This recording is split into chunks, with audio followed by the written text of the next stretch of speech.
Poďme si urobiť malý experiment. Ukážem ti krátke video, na ktorom bude tým v bielých tričkách a tým v čiernych tričkách. Tvoja úloha bude spočítať, koľkokrát si tým v bielých tričkách prihral loptu. OK? Let's go.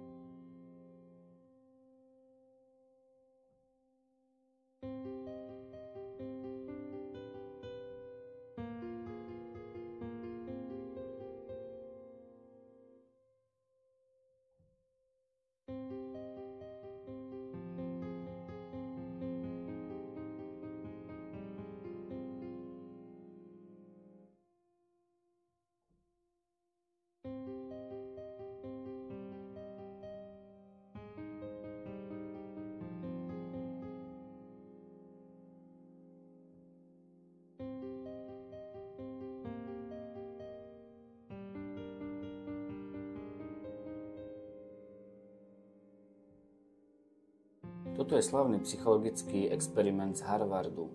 Dokazuje jav, ktorý sa volá nepozornosť z nepozornosti. To znamená, že ak aj niečo vidíme, nemusíme si to uvedomiť, ak sa na to nesústredíme.